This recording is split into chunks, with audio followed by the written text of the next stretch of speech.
Hello students, welcome back to Magic Class channel. So in the video la nama tenses தான் பார்க்க போறோம். So first tenses ஓட introduction பார்க்கலாம். So what is a tense? Tense எதுக்காக use பண்றோம் அப்படினு பாத்தீங்கன்னா it is nothing but a verb to show the time it happened. எந்த நேரத்துல ஒரு விஷயம் நடக்குது, ஒரு ஆக்ஷன் நடக்குது, ஒரு செயல் எந்த நேரத்துல அது செய்றீங்க. அது பாஸ்டா இல்ல பிரசன்ட்டா இல்ல ஃபியூச்சரா அப்படிங்கறத பார்க்க போறோம். சரி, பாஸ்ட்னா ஆல்ரெடி முடிஞ்சு போச்சு, ப்ரெசென்ட்னா இப்போ நடந்துட்டுருக்கு, ஃப்யூச்சரில் நடக்கவும் செய்யலாம் இல்லை நடக்காமலேயும் போகலாம். ஸோ இதை தான் நம்ம ரொம்ப டீட்டெயில்டாக பார்க்க போகிறோம். ஸோ அதோட சப்டைப்ஸ் பார்த்திங்கன்னா simple, continuous, perfect and perfect continuous, இந்த மாதிரி 4 டிஃப்ரெண்ட் சப்டைப்ஸ். ஸோ பாஸ்ட்டுக்கு வந்து இந்த 4 வரும், அதே போல் ப்ரெசண்ட்டுக்கு 4 வரும், ஃபியூச்சருக்கு 4 வரும். ஸோ டோட்டலாக 12 சப்டைப்ஸ் பார்க்க போகிறோம். Okay, so before going into it ஒரு general introduction. Forms of verbs, வேர்ப்ஸோட டிஃப்ரெண்ட் ஃபார்ம்ஸ் அப்படின்றத நம்ம பார்க்கலாம். ஃபர்ஸ்ட்டு அது பேஸ் ஃபார்மாக இருந்ததா அது வேர்போட ஃபர்ஸ்ட் ஃபார்ம் V1. அதுவே பாஸ்டாக இருந்தால் அது வேர்போட செகண்ட் ஃபார்ம் V2. பாஸ்ட் பார்ட்டிசிபிளாக இருந்ததுன்னா அது வேர்போட third form V3. S or ES ஃபார்மில் இருந்ததுன்னா V S or ES வரும். ING ஃபார்மில் இருந்தால் VING. ஓகே, ஸோ இதுக்கு ஒரு ஃபர்ஸ்ட் எக்ஸாம்பிள் பார்க்கலாம்.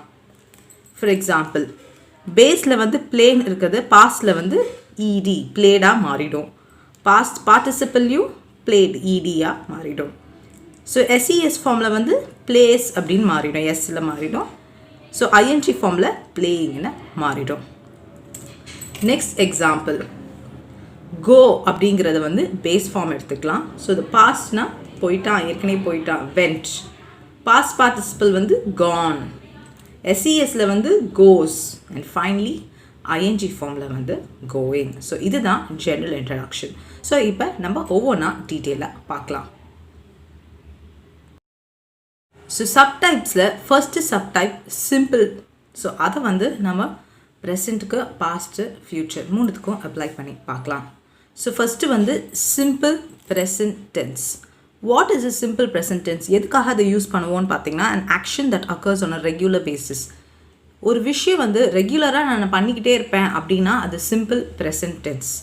அதே போல் a fact that stands true all the time. ஒரு விஷயத்தை நம்மளால் மாற்ற முடியாது, சொன்னது தான், அது நடக்க தான் செய்யும், நீங்கள் என்ன பண்ணாலும் சரி அதை மாற்ற முடியாது, இட்ஸ் a true fact அப்படின்னும் போது it is comes under simple present tense. இந்த 2 விஷயத்தை ஞாபகம் வச்சுக்கோங்க. ஸோ அதோட பேட்டர்ன் பார்த்தீங்கன்னா SVO. ஸோ வேர்போட first form. Okay, for example the first ஒனோட எக்ஸாம்பிள் பார்த்தீங்கன்னா action that occurs on a regular basis. I play football regularly. நான் ஃபுட்பால் ரெகுலராக ப்ளே பண்ணுவேன். ரெகுலர்ன்றது ஆன் அ ரெகுலர் பேசிஸ், நான் எப்போவுமே பண்ணுவேன் அப்படிங்கிறது ஃபர்ஸ்ட் ஒனோட எக்ஸாம்பிள். ரெண்டாவது, fact that stands true all the time. எப்போவுமே வந்து ஒரு ஃபேக்ட் வந்து ட்ரூவாக தான் இருக்கும். Sun rises in the east. இந்த விஷயத்தை யாராலையும் மாற்ற முடியாது. So this is the example of the second one, fact that stands true all the time. So simple present டென்ஸ்னால் 2 ஃபேக்ட் தான். ஒன்று and action that occurs on a regular பேசிஸில் நடக்கும், ரெகுலராக நடக்கும். இன்னொன்று வந்து fact that stands true. Next, simple past tense. What is a simple past tense? An action that is completed before now. Pastனாலே completed, ஏற்கனவே முடிஞ்சு போச்சு, கொஞ்ச நேரத்துக்கு முன்னாடி முடிஞ்சு போச்சு. ஸோ அதோட சென்டென்ஸ் ஸ்ட்ரக்சர் பார்த்திங்கன்னா S வேர்போட second form plus object. Example, I played football yesterday. இன்றைக்கி நான் செய்யலை, நேற்றே நான் முடிச்சிட்டேன். அதாவது அந்த ஃபுட்பால் நேற்றே நான் விளையாடி முடிச்சிட்டேன். அதுதான் simple past tense. Next, simple future tense. an action that will happen in future. இனிமே நடக்க போகுது அப்படிங்கிறது தான் இங்கே நம்ம சொல்ல போகிறோம். ஸோ அதோட sentence structure S plus will plus வேர்போட ஃபர்ஸ்ட் ஃபார்ம் ப்ளஸ் ஆப்ஜெக்ட். ஃப்யூச்சரில் நான் செய்வேன், அதாவது இன்றைக்கி செய்ய மாட்டேன், நாளைக்கு செய்யலாம், நாளன்னைக்கு செய்யலாம், எப்போ வேணால் நான் செய்வேன்.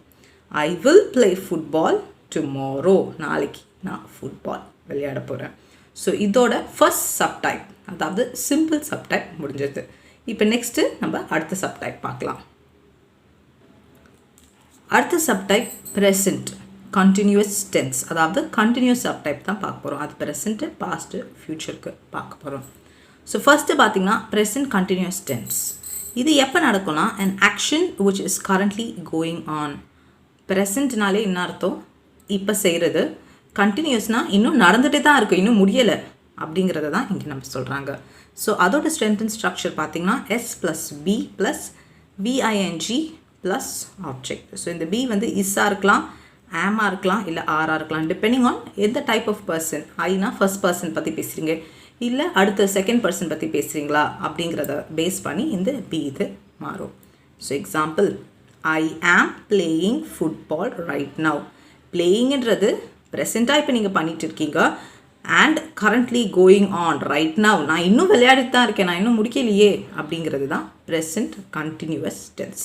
ஸோ ப்ரெசண்ட்னா இப்போ நடக்கிறது, கண்டினியூஸ்னால் இன்னும் அந்த ஆக்ஷன் முடியல, நான் இன்னும் பண்ணிட்டு தான் இருக்கேன் அப்படிங்கிறது தான் present continuous tense. Next, past continuous tense. an action that will began in the past, அதாவது பாஸ்டில் ஆரம்பிச்சது and was still going on until some other action occurred. அதாவது பாஸ்ட்டில் இந்த ஆக்ஷன் ஆரம்பிச்சிட்டேன், என்றைக்கோ ஒரு முன்னாடியே நான் ஆரம்பிச்சிட்டேன், கண்டினியூ பண்ணிக்கிட்டே இருக்கேன். எப்போ இன்னொரு ஆக்ஷன் வந்து அதை இன்டரப்ட் பண்ணுற வரைக்கும் நான் கண்டினியூ பண்ணிக்கிட்டே இருக்கேன். அதுதான் பாஸ்ட் கண்டினியூஸ் ஃபார்ம். ஸோ அதோட sentence structure S + BE + VNG + object. So பிங்கிறது வந்து இங்கே வாஸாக இருக்கலாம், பேராக இருக்கலாம். So example, I was playing football when you arrived. அதாவது நான் ஃபுட்பால் விளையாடிட்டு இருந்தேன்னா நான் எப்போயோ ஆரம்பித்தேன். அது எப்போ ஆரம்பித்தேன்னு எனக்கு தெரியாது, நான் எப்போயோ ஆரம்பித்தேன். எப்போ வரைக்கும்? நீ வர வரைக்கும். ஸோ யாரோ ஒருத்தங்க வந்து அதை அந்த ஆக்ஷனை தடுக்கிற வரைக்கும், நிறுத்துகிற வரைக்கும், இன்டரப்ட் பண்ணுற வரைக்கும் நான் அந்த ஃபுட்பாலில் விளையாடிட்டே இருந்தேன். அதான் பாஸ்ட்னால் முன்னாடி நான் ஆரம்பிச்சுட்டேன், கண்டினியூ பண்ணிகிட்டே இருக்கேன். எப்போனா அந்த ஆக்ஷனை இன்டரப்ட் பண்ணுற வரைக்கும் நான் கண்டினியூ பண்ணிகிட்ருக்கேன். Next is final one, future continuous tense. An action that will begin in the future. இனிமே நடக்கலாம், ஆரம்பிக்கலாம், and will go on until some other action occurs. So இது வந்து போயிட்டே இருக்கும். எப்போனா இன்னொரு ஆக்ஷன் வந்து ஸ்டாப் பண்ணுற வரைக்கும் அது போயிட்டே இருக்கும். ஸோ அதோட sentence structure S + will be + VING + object. So அதோட எக்ஸாம்பிள் பார்த்திங்கன்னா, I will be playing football when you arrive. I will be playingனா இனிமேல் நான் விளையாட போகிறேன் ஃபுட்பால். எப்போ வரைக்கும்? நீ வந்து என்னை தடுக்கிற வரைக்கும், நீ வீட்டுக்கு வர வரைக்கும் நான் விளையாடிக்கிட்டே தான் இருப்பேன்ப்பா அப்படிங்கிறது தான். ஸோ ஃப்யூச்சரில் ஆரம்பிக்கும், கண்டினியூ பண்ணிக்கிட்டே இருப்பேன், எப்போனா இன்னொரு ஆக்ஷன் வந்து என்னை தடுக்கிற வரைக்கும் அப்படிங்கிறது தான் ஃப்யூச்சர் கண்டினியூஸ் ஃபார்ம். ஸோ இதில் வந்து நம்ம 2 விஷயங்களை பார்த்துட்டோம். சிம்பிளும் பார்த்துட்டோம், அதுக்கப்புறம் வந்துட்டு நம்ம கண்டினியூஸ் பார்த்துட்டோம். இப்போ நெக்ஸ்ட் வீடியோவில் இன்னும் 2 ஃபார்ம் இருக்குது, பர்ஃபெக்ட் கண்டினியூஸ். ஸோ அதை நெக்ஸ்ட் வீடியோவில் பார்க்கலாம்.